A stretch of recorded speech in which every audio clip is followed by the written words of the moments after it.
엄마, 내 방에 있어요? 그녀는 너무 놀라 들고 있던 손수건을 떨어뜨렸다. 잠시 머릿속이 하얘졌다. 뒤돌아보니 며느리 진아가 부엌 문 앞에 우뚝 서 있었다. 얼굴은 붉게 달아올랐고 눈은 칼날처럼 날카로웠으며 빈 보석함을 움켜쥐고 있었다. 내 결혼 반지 어디 있어? 내가 가져갔어. 그 질문은 마치 늙은 어머니의 자존감을 꿰뚫는 칼날 같았다. 그녀는 목이 메어 움직이지 않고 떨리는 목소리로 말했다. 엄마, 모르겠어요. 그냥 바닥을 닦았을 뿐이에요. 아무것도 건드리지 않았어요. 하지만 진아는 답이 필요 없었다. 이미 머릿속으로 범인이 누구인지 정해놓았다. 증거도 생각도 없었다. 그저 실종된 것만으로도 시어머니가 유력한 용의자로 지목될 수 있었다. 엄마 말고 누가 있어? 집에 엄마만 있어. 순자는 자신의 손을 내려다보았다. 아기를 낳아주고 아들에게 숟가락을 떠주고 옷을 꿰매주고 온 가족의 땀을 닦아주던 그 손, 이제 그 손은 도둑의 손일 것이라는 의심을 받았다. 작은 소리에 순자는 돌아섰다. 아들 지훈이 방금 들어왔다. 그는 눈앞에 펼쳐진 광경을 어리둥절한 표정으로 바라보았다. 지훈아, 나 믿어? 그녀는 마치 마지막 희망의 광선에 매달린 듯 속삭였다. 하지만 지훈은 그저 침묵만 지켰다. 고개도 끄덕이지 않았다. 손짓도 하지 않았다. 시선을 피하다가 다시 시선을 돌렸다. 그 순간 그녀는 깨달았다. 침묵은 때로는 어떤 비난보다 더 잔인할 수 있다는 것을. 부엌이 갑자기 차가워졌다. 비누 냄새에 김치의 진한 냄새, 모든 것이 낯설어졌다. 그녀는 그 자리에 굳어서서 무슨 말을 해야 할지 몰랐다. 어쩌면 이제 어떤 설명도 무의미해졌기 때문일지도 모른다. 그날 밤 집안은 이상하리만치 조용했다. 순자는 얇은 매트리스 위에 등을 벽에 기대고 옆으로 누웠다. 창문으로 들어오는 가로등 불빛이 낡은 이불에 희미한 그림자를 드리웠다. 잠을 잘 수 없었다. 추위 때문이 아니었다. 누군가 심장을 쥐어짜는 듯 쿵쾅거렸기 때문이었다. 진아의 비난이 아물지 않는 상처처럼 여전히 귓가에 맴돌았다. 그때 옆방에서 날카로운 속삭임이 들려왔다. 아파트는 크지 않아서 목소리를 조금만 높여도 모든 소리가 벽을 통해 새어나왔다. 더는 못 참겠어. 내 엄마가 여기 계시는데 숨 쉴 수가 없어. 그런 말 하지 마. 엄마는 우리 엄마잖아. 시골에서 혼자 사시는 거 알지? 진아 말을 끊으며 차가운 목소리로 그럼 시골로 데려가. 난 걔랑 결혼하는 게 아니야. 너랑 결혼하는 거야. 매우 긴 침묵. 진아 목소리를 낮추고 분노로 가득 차서 이 집은 요양원이 아니야. 퇴근하고 집에 돌아와서 하루 종일 부엌에 매달려 아무도 못 먹을 요리를 하는 모습을 보고 싶지 않아. 예의 바른 척하는 것도 지긋지긋해. 지훈 당황하며 알겠습니다. 하지만 지금은 편하지 않으니 계산해 볼까요? 진아 말문이 막힘. 당신이 말하지 않으면 내가 말할 거예요. 벽 이쪽의 순자는 여전히 꼼짝 않고 누워 있었다. 눈물도 깜빡이지 않았다. 거칠게 숨을 쉬지도 않았다. 하지만 눈물이 흘러내려 입술가에 맺혔다. 짜고 씁쓸한 눈물이었다. 누군가에게 억울하게 누명을 쓰는 게 가장 고통스럽다고 생각했었다. 하지만 아니었다. 알고 보니 사람들을 무감각하게 만드는 건 자기 아들 집에 원치 않는 존재라는 사실이었다. 지훈이 8살 때 사흘밤 내내 고열에 시달렸던 기억이 아직도 생생했다. 밤새도록 지훈을 안고 매시간 닦아주고 정전 때문에 장작 난로에 죽을 끓였던 건 순자였다. 그때 그녀에게는 아무것도 없었다. 오직 모성애뿐이었다. 그리고 지금 그녀에게는 여전히 모성애만이 남았다. 하지만 어쩌면 이 현대 사회에서 그 사랑은 더 이상 설 자리가 없었을지도 모른다. 순자는 침대 가장자리에 꼼짝도 않고 앉아 텅 빈 눈으로 금이 간 벽을 응시했다. 그녀 옆에 놓인 천자루는 새벽부터 깔끔하게 포장되어 있었다. 안에는 헌 옷 몇 벌, 뼈 통증 약병, 그리고 작고 연한 파란색 수건이 들어있었다. 그 수건은 원래 아들의 것이었지만 이제는 손자, 어린 민준의 것이 되었다. 마치 다시 태어난 듯 사랑하는 소년이었다. 어젯밤 그녀는 모든 것을 들었다. 며느리가 하는 말 한마디 한마디가 그녀의 가슴에 새겨지는 듯했다. 당신의 어머니는 나를 숨 막히게 합니다. 당신이 그녀를 해고하지 않으면 내가 직접 그녀를 해고할 겁니다. 아들 지호는 대답하지 않았다. 그 침묵 때문에 그녀는 이 집에서 정말 눈에 띄지 않는 존재처럼 느껴졌다. 그녀는 그저 참고 검소하게 살고 의무를 다하면 모든 게 잘 될 거라고 생각했었다. 하지만 아니었다. 과거를 지우고 싶어 하는 사람들이 있었고 기저귀를 갈아준 그녀가 바로 그 못난 과거였다. 그녀는 일어서서 허리를 굽히고 가방을 집어들고 문으로 걸어갔다. 그녀의 손은 문 손잡이에 얹혀 있었다. 그 순간 침실에서 가느다란 아기 울음소리가 울려 퍼졌다. 민준이었다. 아이에게 힘이 빠진 듯 작고 숨막히는 울음소리가 들렸다. 아이의 발이 멈췄다. 한 번, 두 번. 그때 가방이 바닥에 떨어졌다. 아이는 돌아서서 아이 방으로 달려갔다. 민주는 열이 난 듯 얼굴이 붉게 달아오른 채 구부정하게 서 있었다. 누군가를 붙잡으려는 듯 손이 허공에서 흔들렸다. 민준아, 나 여기 있어. 나 여기 있어. 그녀는 떨리는 손으로 소년의 이마에 손을 얹었다. 뜨거웠다. 아주 뜨거웠다. 이마는 땀으로 흠뻑 젖었고 몸은 흠뻑 젖었으며 옷은 축축했다. 열과 우유 그리고 피로의 냄새가 그의 작은 몸에서 풍겨나왔다. 그녀는 재빨리 소년을 안아 올려 가슴에 꼭 껴안았다. 한 손으로 수건을 잡고 다른 손으로 물을 끓였다. 집안에 아무도 깨어나지 않았다. 지우는 아직 자고 있었다. 진아는 더 이상 걱정할 일이 없다는 듯 방문을 닫아두었다. 따뜻한 수건을 소년의 이마에 올려놓고 마른 옷으로 갈아입힌 후 묽은 죽을 조심스럽게 몇 숟가락 떠먹였다. 소년은 울음을 그쳤지만 웃지도 않았다. 그저 소년의 손가락을 꽉 잡았다. 마치 소년이 사라질까봐 두려운 듯. 내가 여기 있어. 더 이상 가지 않을 거야. 두려워하지 마. 그녀는 눈물이 뺨을 타고 조용히 흘러내리며 속삭였다. 이 집의 모든 사람이 그녀를 필요로 하는 건 아닐지도 모른다. 하지만 그 소녀는 달랐다.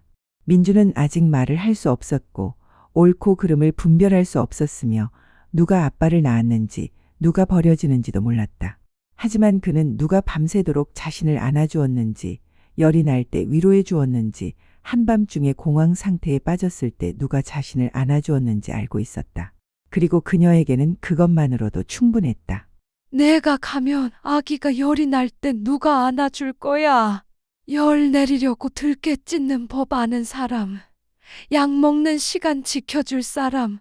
아기 울음 멈추게 발코니 돌아다닐 사람. 그녀는 손자를 바라보았다. 그리고 문 한가운데에 놓인 낡은 천자루를 다시 바라보았다. 그녀는 걸어가서 그것을 집어들었다. 떠나려고 한 게 아니었다. 다시 놓으려고. 그 모든 세월 동안 조용히 고통받았던 바로 그 자리, 침대 밑에 민준의 열이 내렸다. 이틀 후 민준은 다시 웃으며 죽을 먹고 밤에 깨지 않았다. 하지만 아무도 그가 왜 다시 건강해졌는지 묻지 않았다. 순자가 사흘밤 연속으로 잠 못 이루고 남은 인생을 품에 안은 듯 손자를 품에 안고 있었다는 사실을 아무도 몰랐다. 아무도 고맙다는 말 한마디 하지 않았다. 수요일 아침 순자가 발코니에 빨래를 널고 있을 때 지나가다 지훈의 낡은 티셔츠를 흘끗 보고는 갑자기 얼굴을 찌푸렸다. 엄마! 우리 집에 세탁기 있는데 왜 자꾸 손빨래 해? 바닥이 다 젖었어? 누가 치워? 그녀는 돌아서서 부드럽게 대답했다. 지훈이 셔츠는 원단이 거칠어서 너무 세게 짜면 기계가 섬유를 손상시킬까봐 걱정이에요. 하지만 진아는 듣지 않았다. 그녀는 셔츠를 하나하나 들어 올리며 마치 걸레를 만지듯 얼굴을 찡그렸다. 시골집 같아요? 이건 제 빨랫줄이에요. 벼룩시장이 아니라요. 이런 물건들이 걸려 있는 곳이죠? 그녀는 입술을 깨물었다. 아무 말도 하지 않았다. 그녀는 자신이 시골뜨기라는 것을 알고 있었다. 깔끔한 아파트, 값비싼 한일 음식으로 가득 찬 냉장고, 수입 분유가 자신에게 어울리지 않는다는 것을 알고 있었다. 하지만 그녀는 신경 쓸 생각이 없었다. 그저 조용히 살았다. 민준이만 괜찮다면 살아가겠다고 스스로에게 다짐했다. 아무도 말을 걸지 않았는데도 며느리의 시선이 늘 딴 데로 향하고 있었는데도 그날 저녁 진아는 생선 조림 접시를 바라보며 큰 소리로 말했다. 엄마, 다음엔 생선 요리하지 마세요. 우리 가족 모두 비린내 알레르기가 있거든요. 죄송해요. 저는 그가 밥에 생선국을 좋아하는 줄 알았는데요. 엄마, 우리 아이가 가난의 맛에 익숙해지는 걸 원치 않아요? 학교에 가면 친구들이 얕보면 어쩌려고요? 그 말은 마치 뺨을 후려치는 것 같았다. 그녀는 가난했다. 그녀는 알고 있었다. 그녀는 아들이 초등학교에 다닐 때 생선 육수와 산나물 국을 끓여주곤 했다. 그 형편없는 국이 지훈을 남자로 방금 자신에게 손주를 저렇게 키우는 건 옳지 않아 라고 가르쳤던 그 소녀의 남편으로 키웠다. 그녀의 젓가락이 공중에서 멈췄다. 지훈은 그녀 옆에 조용히 앉았다. 그는 어머니를 변호하지 않았다. 아내에게 아무 말도 하지 않았다. 어머니를 위해 생선 한 조각도 집어주지 않았다. 그날 밤 그녀는 자신의 방에 앉아 있었다. 창고의 절반 크기, 창문 하나 없는 방에서 복도 불빛이 깜빡거리는 것을 바라보았다. 마치 마음속에서 천천히 꺼져가는 불처럼. 그녀는 생각했다. 아니면 내가 틀린 거야?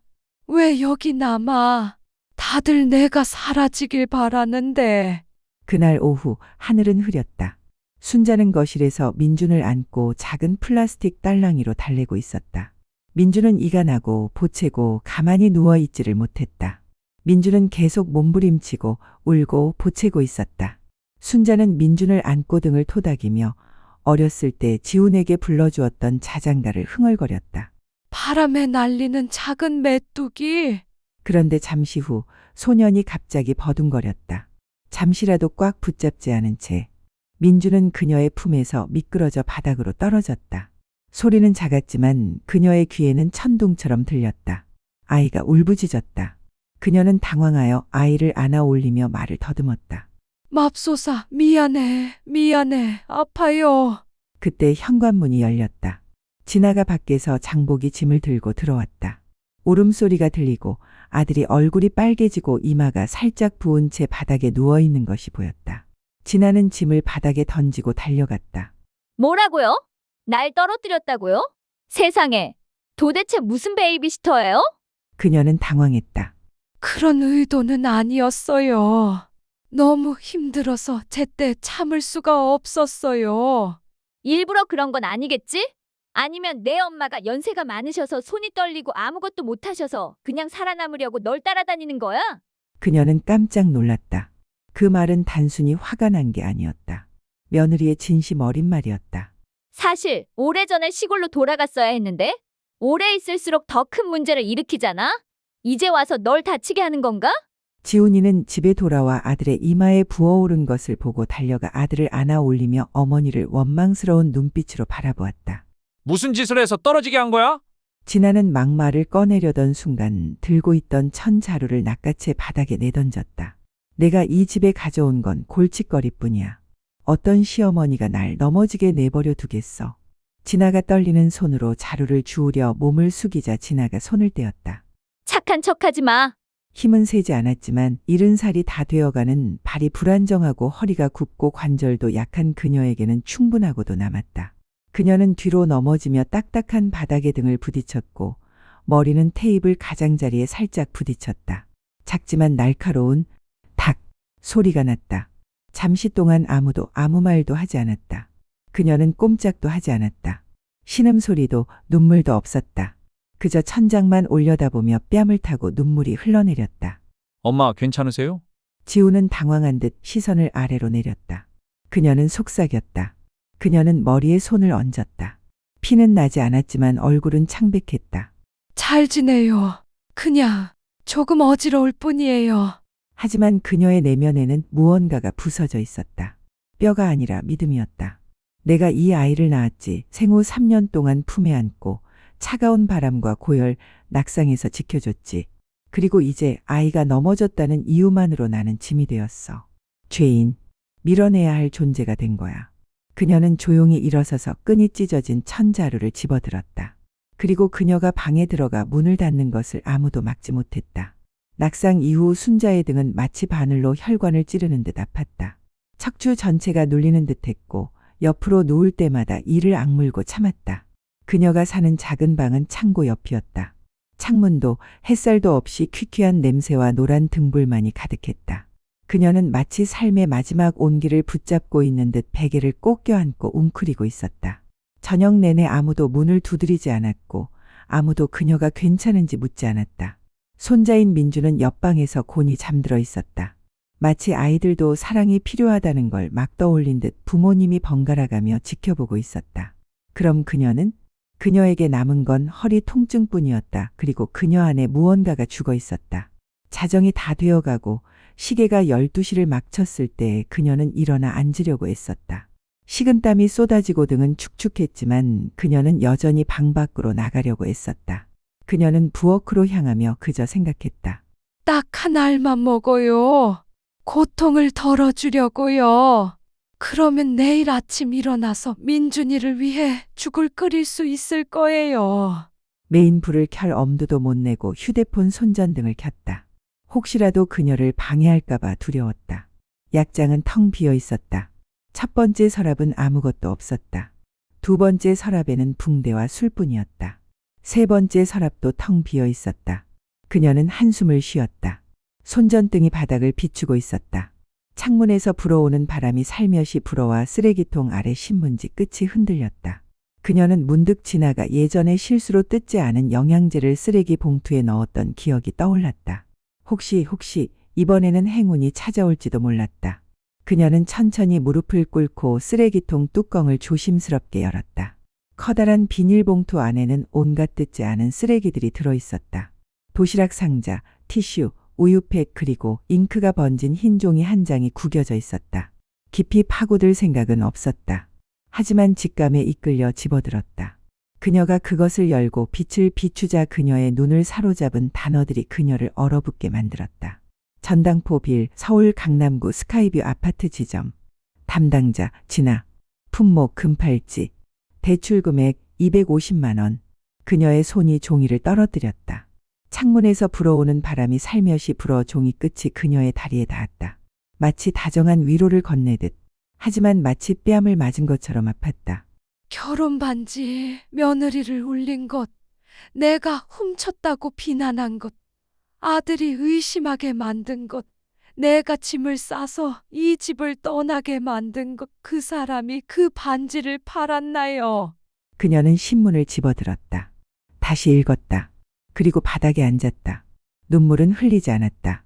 더 이상 아무것도 믿을 수 없다는 듯 그저 어둠 속을 응시했다. 어둠 속, 한 손은 영수증을 들고 다른 한 손은 무릎을 움켜쥐고 고통을 참아내고 있었다. 손전등 불빛이 그녀의 얼굴을 비추자 주름살 하나하나 땀으로 흠뻑 젖은 회색 머리카락 한 올 한 올이 드러났다. 너 때문에 굴욕을 참으려고 했었어. 모두가 내가 사라지길 바랐는데도 남아있으려고 했었어. 그리고 이제 이 모든 게 그가 만들어낸 연극이었다는 게 밝혀졌어. 척추뼈에서 시작된 통증이 다리로 퍼져 내려갔다. 하지만 가장 고통스러운 것은 심장이었다. 그녀는 몸을 비틀며 방으로 돌아갔다. 문을 닫기 전 그녀는 쓰레기통을 다시 바라보았다. 종이는 그녀가 보지 않으면 쓸려나갈 것이다. 그리고 그녀는 아들의 눈에 영원히 도둑으로 남을 것이다. 그녀는 손을 내려다보았다. 종이는 얇았다. 가벼웠다. 하지만 그녀에게는 지나가 했던 어떤 잔소리보다 더 무거웠다. 다음 날 아침, 집안은 이른 봄의 옅은 햇살 속에서 깨어났다. 진아는 거울 앞에 앉아 화장을 하고 있었고 지우는 휴대폰을 들고 혼자 아침을 먹고 있었다. 두 사람 모두 순자에게 잘 잤는지 묻지 않았다. 두 사람 모두 어젯밤의 추락사고를 기억하지 못했다. 두 사람 모두 순자의 방이 밤새도록 불이 켜져 있었다는 사실도 알아채지 못했다.